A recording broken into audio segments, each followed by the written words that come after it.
239명을 태운 보잉 7인 119 여객기가 레이더에서 완전히 사라졌습니다.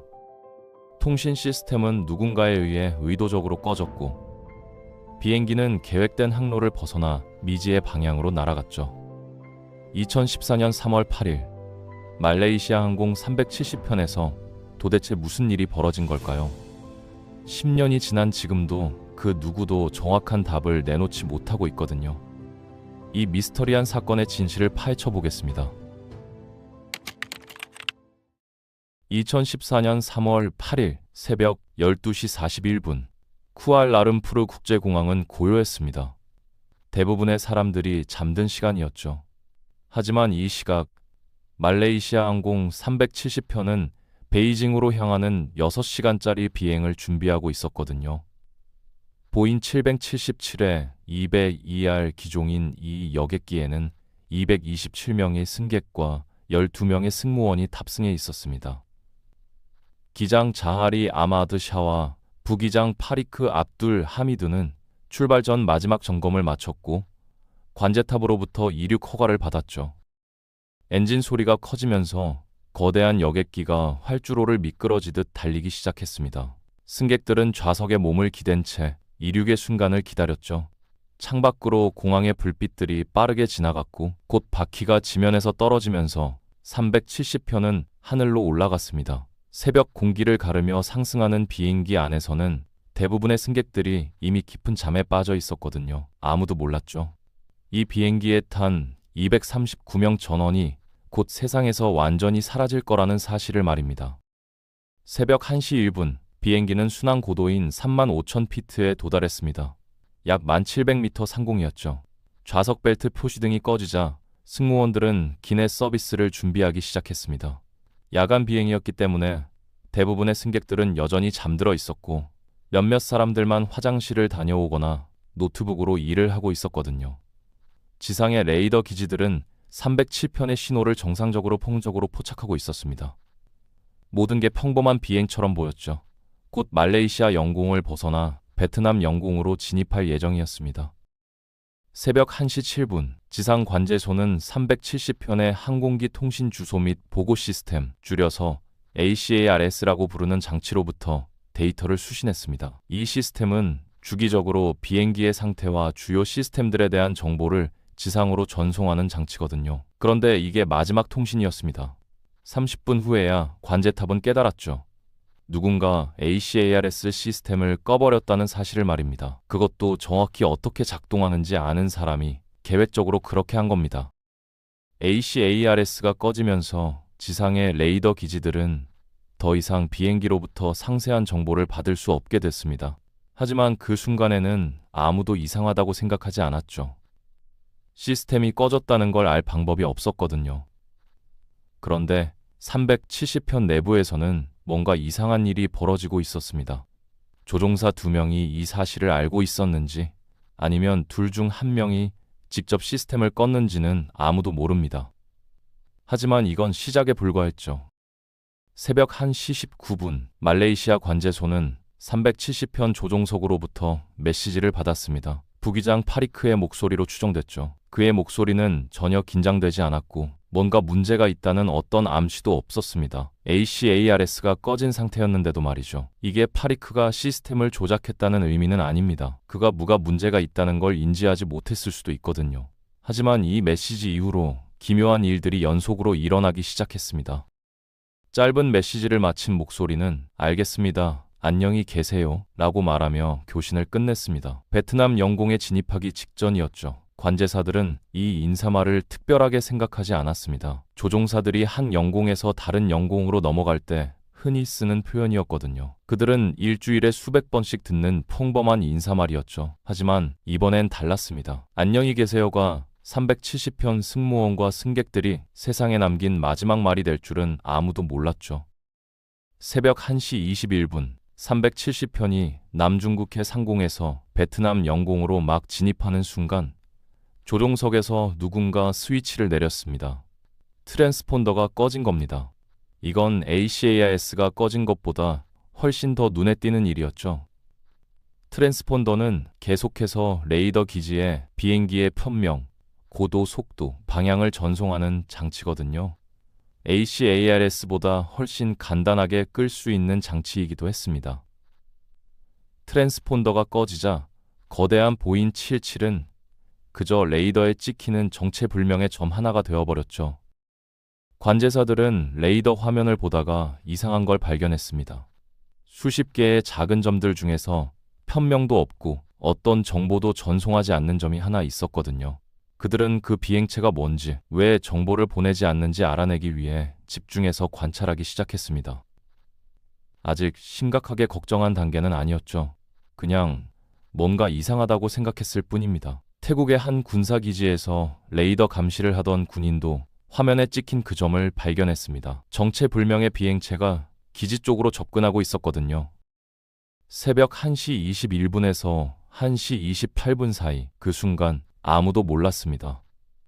태국, 베트남, 말레이시아의 레이더에 찍힌 정체불명의 비행체가 바로 370편이라는 사실을 말이죠. 트랜스폰더는 여전히 꺼져 있었습니다. 그런데 갑자기 그 물체가 방향을 바꾸기 시작했거든요. 레이더를 보던 사람들은 깜짝 놀랐습니다. 정체불명의 비행체가 예정된 항로에서 완전히 벗어나 서쪽으로 방향을 틀었거든요. 베이징으로 가야 할 비행기가 정대 방향으로 날아가고 있었던 겁니다. 말레이시아 반도를 가로질러 다시 말라카 해협 쪽으로 향하는 이 비행체를 여러 군사 레이더들이 포착했습니다. 하지만 누구도 즉각 행동에 나서지 않았죠. 민간 항공기가 설마 납치됐을 거라고는 생각하지 못했거든요. 게다가 정보 공유도 제대로 이루어지지 않았습니다. 각자가 본 걸 보고만 했을 뿐 그게 실종된 여객기라는 걸 연결짓지 못했죠. 새벽 1시 38분, 베트남 관제소는 이상함을 느꼈습니다. 370편이 자신들의 영공에 진입했어야 할 시간이 한참 지났는데도 아무런 연락이 없었거든요. 그들은 말레이시아 관제소에 연락했습니다. 370편이 우리에게 교신하지 않았는데요. 말레이시아 관제소도 당황했죠. 분명히 베트남 영공으로 넘겨줬는데 이제 와서 연락이 없다니 말입니다.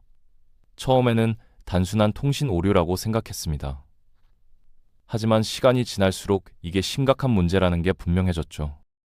새벽 2시 40분, 거의 1시간이 지나서야 말레이시아 당국은 공식적으로 수색 구조 작전을 시작했습니다.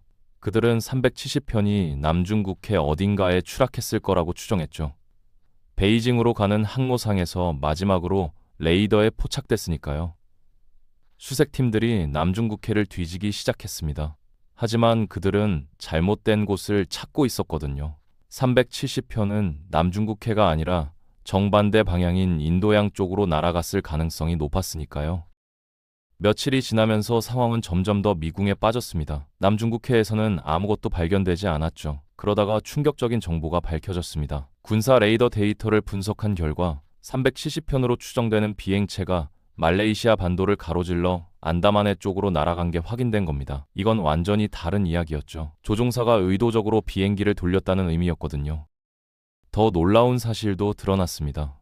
영국 위성통신회사 인마셋의 위성이 370편과 주고받은 신호 데이터가 있었던 겁니다. 비록 구체적인 위치는 알 수 없었지만 이 데이터를 분석하면 비행기가 대략 어느 방향으로 날아갔는지 추정할 수 있었죠. 복잡한 수학적 계산 끝에 과학자들은 두 가지 가능성을 제시했습니다. 북쪽으로 중앙아시아를 거쳐 카자흐스탄까지 가는 항로, 아니면 남쪽으로 인도양 한가운데까지 가는 항로였죠. 북쪽 항로는 곧 배제됐습니다. 그 지역의 레이더들이 촘촘해서 큰 비행기가 지나갔다면 분명 포착됐을 테니까요.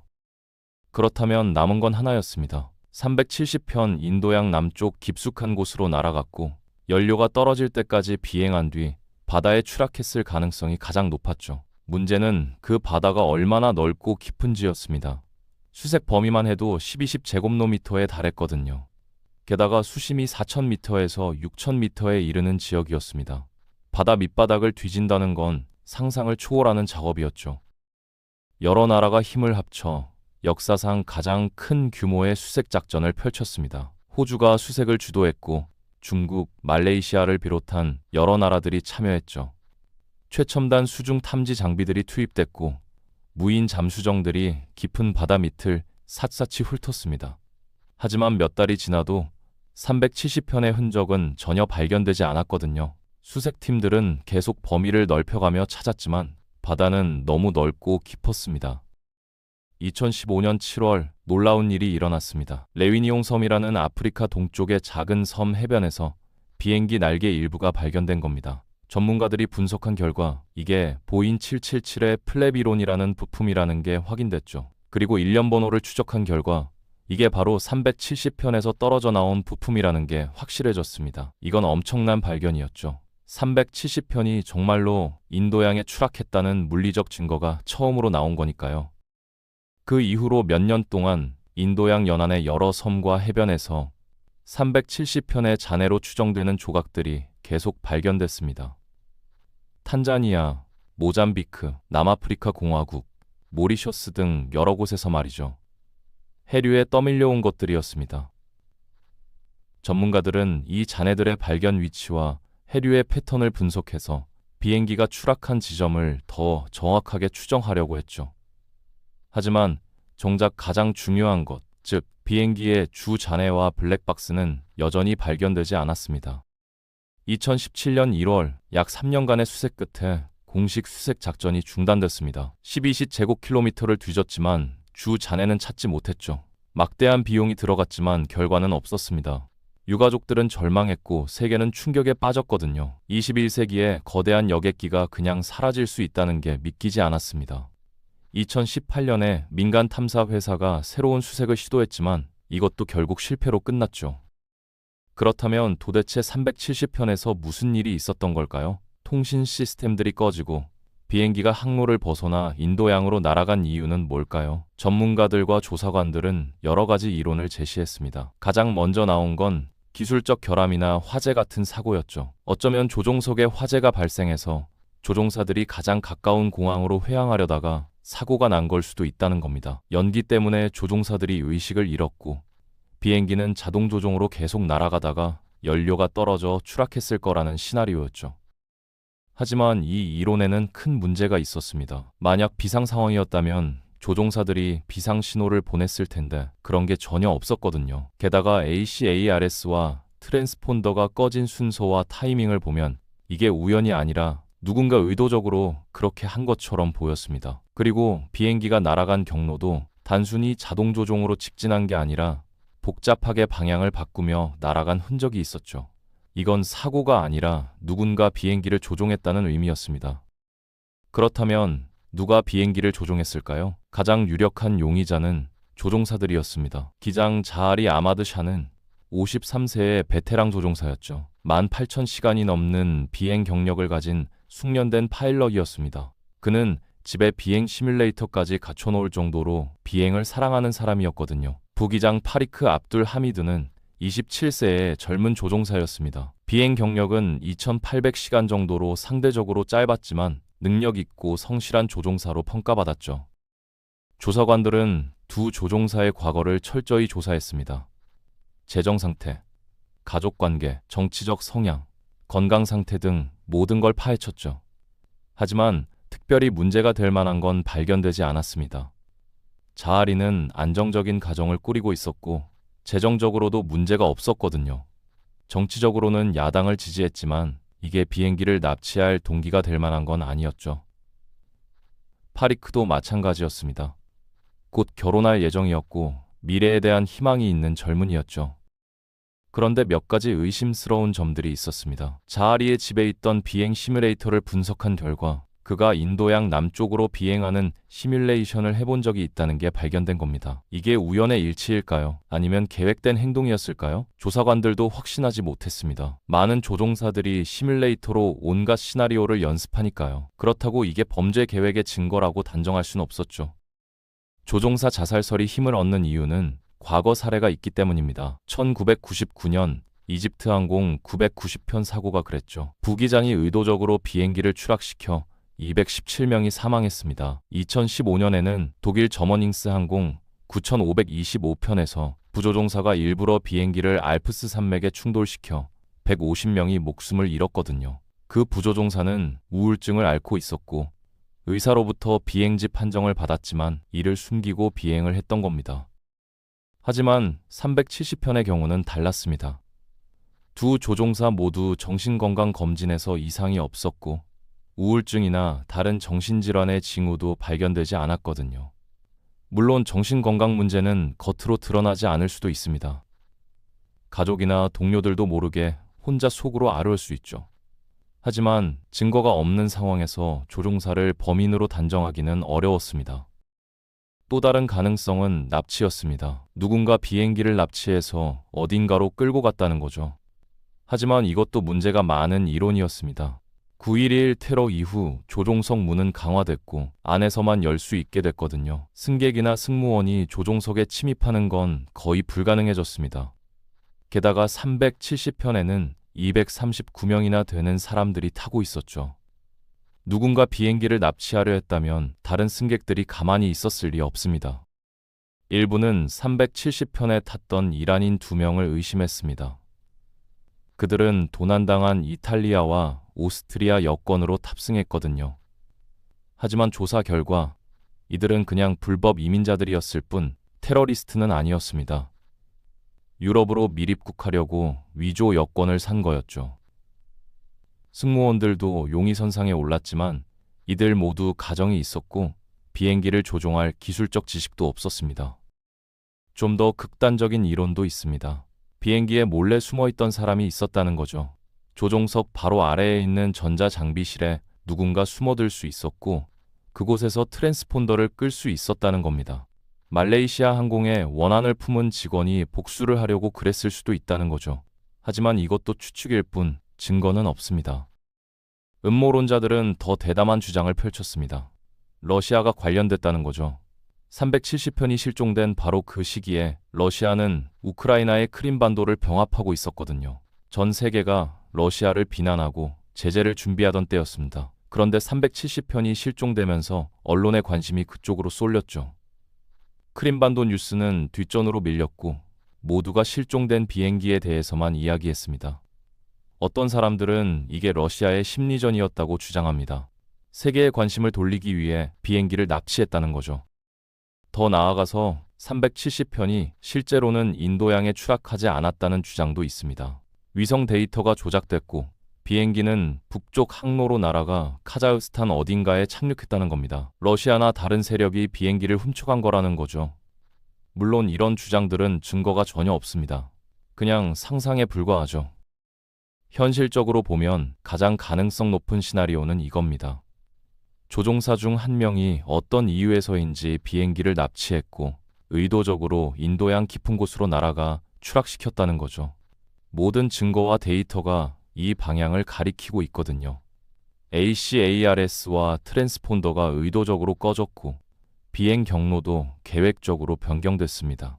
비행기는 말레이시아와 태국의 국경선을 따라 날아가며 군사 레이더를 피했고 인도양으로 방향을 틀었죠. 이런 복잡한 항법은 숙련된 조종사만이 할 수 있는 일입니다. 하지만 동기가 뭐였을까요? 왜 경험 많은 조종사가 자신과 239명의 무고한 사람들을 죽음으로 몰아넣었을까요?